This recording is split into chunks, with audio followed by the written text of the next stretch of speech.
Hello friends, मैं नीता भास्कर आप सभी लोगों का अपने यूट्यूब चैनल पर स्वागत करती हूँ। Pandita Ramabai chapter 12 unit 3। ठीक है।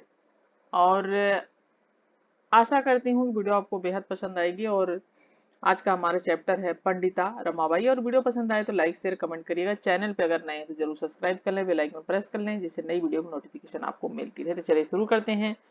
पंडिता रमाबाई रमाबाई का जन्म 23 अप्रैल 1858 को संस्कृत विद्वान अनंत शास्त्री डोंगरे के घर हुआ था।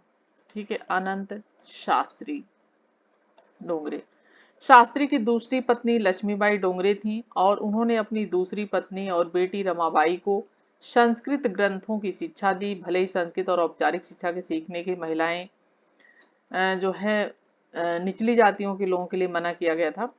और उनके माता पिता की 1877 में अकाल मृत्यु हो गई और रमाबाई और उनके भाई को अपने पिता के काम को जारी रखने का फैसला किया गया।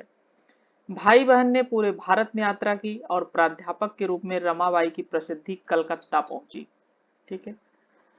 और जहां पंडितों ने उन्हें भाषण देने के लिए आमंत्रित किया। 1878 में कलकत्ता विश्वविद्यालय में इन्हें संस्कृत के क्षेत्र में इनके ज्ञान और कार्य को देखते हुए सरस्वती, ठीक है, सरस्वती की उपाधि से इन्हें जो है सम्मानित किया गया।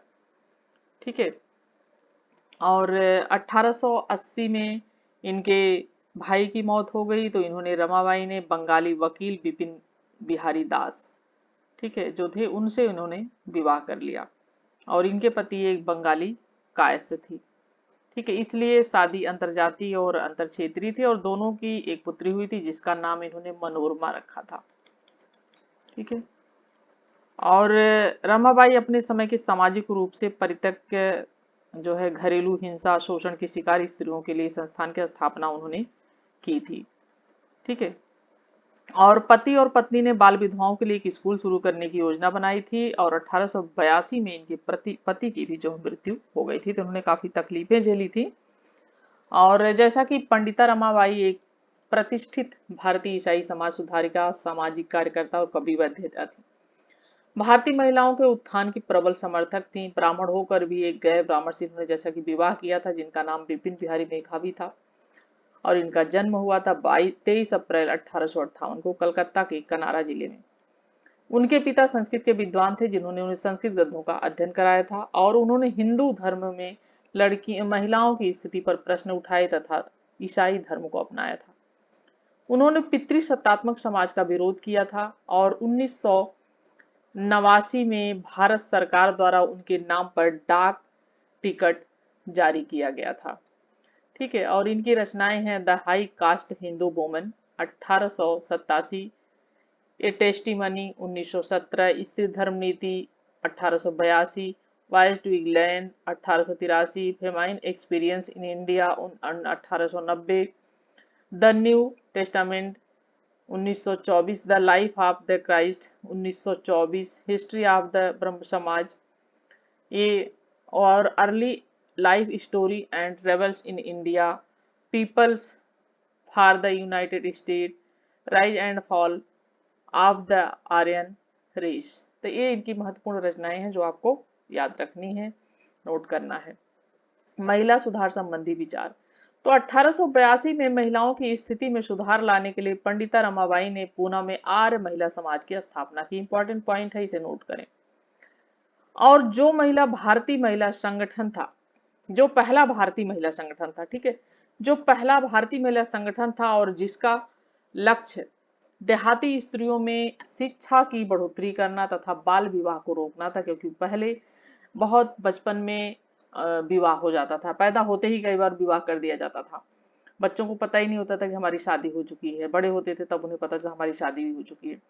तो 1887 में रमाबाई एसोसिएशन की स्थापना की जिसे भारत में धर्मनिरपेक्ष स्कूल खोलने का कार्य किया, जिसमें 10 वर्ष तक आर्थिक मदद दी जाएगी। 1889 में विधवाओं को आश्रय देने के लिए शारदा सदन की स्थापना की। किसकी स्थापना की? 1889 में शारदा सदन की स्थापना की और वे जबरन धर्मांतरण की विरोधी थी। मुक्ति मिशन की स्थापना की जिसमें महिलाओं को शिक्षा व व्यावसायिक प्रशिक्षण दिया। 1898 में पथभ्रष्ट स्त्रियों के उद्धार हेतु उद्धार गृह शुरू किया, जिसका नाम कृपा सदन रखा। क्या नाम रखा? कृपा सदन रखा। भारत की पहली नारीवादी। तो टाउन हॉल कलकत्ता के द्वारा उन्हें सरस्वती का सम्मान जैसा कि दिया गया था। और 1881 में आर्य महिला सदन की स्थापना की। उनकी पहली मराठी पुस्तक स्त्री धर्म नीति 1882 में प्रकाशित हुई थी। क्या नाम था? स्त्री धर्म नीति। ठीक है, ये जो पुस्तक है इनकी। और उन्होंने विधवा विवाह का समर्थन किया था, क्योंकि विधवा बाल विधवाएं बहुत होती थी और उनकी फिर दोबारा शादी नहीं हो पाती थी, तो इसकी बहुत दिक्कत होती थी इससे। तो उन्होंने बाल विधवा विवाह का समर्थन किया। रूढ़िवादी सामाजिक व्यवस्था का उन्होंने विरोध किया, जिसमें बाल विवाह और घरेलू हिंसा के विरुद्ध उन्होंने आवाज उठाई। उन्होंने Marathi the correct of India women लिखी और हिंदू धर्म व पितृसत्तात्मक समाज की उन्होंने आलोचना की। पंडिता रमाबाई की पुस्तक the high caste Hindu women, जो हाई कास्ट की हिंदू वुमेन, उस पर इन्होंने पुस्तक लिखी the high caste Hindu women, को पहला नारीवादी मैनिफेस्टो माना जाता है, जिसमें उन्होंने हिंदू स्त्री के जीवन का आलोचनात्मक वर्णन किया है। उन्होंने कहा कि मनुस्मृति के नियमों में, क्योंकि मनुस्मृति के अनुसार शासन चलता था और वो सारी कुरीतियां जो थी उस समय की, वो धीरे धीरे हिंदू धर्म में आ चुकी थी। ठीक है, तो मनुस्मृति के नियमों में स्त्रियों का जीवन कष्टप्रद बन गया था और स्त्री की स्वतंत्रता व समानता की उपेक्षा की गई थी। हिंदू समाज में एक लड़की का जन्म होना ही हीन भावना से देखा जाता था, क्योंकि इतनी प्रताड़ना होती थी, बहुत सारी दिक्कतें होती थी परिवार को, तो लड़कियों को लोग पसंद भी नहीं करते थे। तो परिवार में भी उनके साथ समानता का व्यवहार नहीं होता था, लड़के लड़कियों में भेद किया जाता था और कुछ परिवारों में कन्या हत्या भी होती थी। ठीक है, कन्याओं को जन्म लेते ही उन्हें मार दिया जाता था, उनकी हत्याएं कर दी जाती थी। मनुस्मृति में विवाह के लिए लड़की की उम्र जो है 8 से 12 वर्ष बताई गई है। जो मनुस्मृति जिसकी रचना मनु ने की थी, उसमें 8 से 12 वर्ष के बीच इस लड़कियों का विवाह जो है की उम्र है बताई गई, जो कि बाल विवाह को बढ़ावा देती थी। संपूर्ण भारत में विधवा होना एक सजा माना जाता था। कोई लड़की बचपन में शादी हो गई, क्या प्रॉब्लम हुई, बाद में कभी विधवा हुई तो बाल विधवा, पता चला ससुराल तो गई नहीं और विधवा हो गई, तो उसकी पूरी जिंदगी दूभर हो जाती थी, क्योंकि दोबारा शादी करने का भी अधिकार नहीं था। विधवाओं के लिए हिंदू समाज में कठोर नियम है, वहीं विधुरों के लिए ऐसा नहीं। लेकिन लड़कों के साथ ऐसी कोई प्रॉब्लम नहीं थी, लड़के दोबारा शादी कर सकते थे और ये सारे नियम मनुस्मृति में थे। मनुस्मृति में दोबारा शादी करने का बाल विधवाओं को अधिकार नहीं था, जबकि अर्थशास्त्र में ये अधिकार कौटिल्य ने जो अर्थशास्त्र लिखी उसमें ये चीजें दी गई थी, उसको माना गया था सही कि शादी कर सकते हैं। विधवाओं का चेहरा देखना अपशकुन माना जाता है, उन्हें गाली दी जाती थी। पंडिता रमाबाई ने उच्च जाति की हिंदू स्त्री की 3 आवश्यकताएं बताई हैं: आत्मनिर्भरता, शिक्षा और कार्य कुशलता। ठीक है, ईसाई धर्म की स्वीकृति। 1883 में रमाबाई ने ईसाई धर्म स्वीकार कर लिया और उन्होंने अपना नाम मैरी रामा रख लिया, क्योंकि हिंदू धर्म की इतनी ज्यादा कुरीतियां थी कि वह उससे परेशान हो गई थी और उन्होंने अपना धर्म बदल लिया। और उनकी पुत्री मनोरमा, जिनका नाम था, ने भी ईसाई धर्म स्वीकार कर लिया और उन्होंने मराठी में the people of United states का लेखन भी किया और उनके अनुसार हिंदू धर्म में महिलाओं की स्थिति अत्यधिक प्रतिकूल है और उन्हें मनुस्मृति जैसे धर्मशास्त्र में महिलाओं को द्वितीय स्थान, 2वें दर्जे का स्थान प्राप्त है। यद्यपि उन्होंने वैदिक युग की प्रशंसा की, जिसमें पुरुष महिला के बीच समानता, क्योंकि शुरुआत में वैदिक युग में पुरुष और महिला के बीच समानता थी, महिलाएं सभाओं में भाग लेती थी, सभा समिति आदि आपने पढ़ा होगा, सुना होगा, तो वो भाग लेती थी, उन्हें पूजा पाठ में भी भाग लेती थी। लेकिन धीरे धीरे धीरे उत्तर वैदिक काल आते थे, महिलाओं की स्थिति बहुत खराब हो गई और उन्हें 2वें दर्जे का समझा जाने लगा।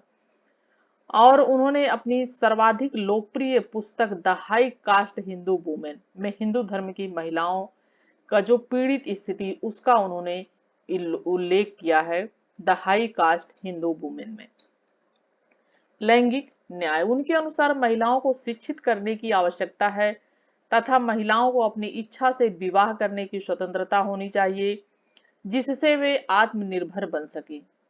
ठीक है, क्योंकि आत्मनिर्भर बन जाएगी तो फिर उन्हें किसी दूसरे की आवश्यकता महसूस नहीं होगी, उनका जीवन भी दुभर नहीं होगा, उनका जीवन अच्छा चलेगा, क्योंकि वो किसी दूसरे के आश्रय भरोसे नहीं बैठेंगे। उनके अनुसार महिलाओं को शिक्षित करने की आवश्यकता, क्योंकि महिलाओं को अपनी इच्छा से विवाह करने की स्वतंत्रता होनी चाहिए, इस बात का उन्होंने समर्थन किया, जिससे वे आत्मनिर्भर भी बन सके और उनका नैतिक उत्थान भी हो सके, क्योंकि शिक्षा मिलेगी तो नैतिक उत्थान भी होगा।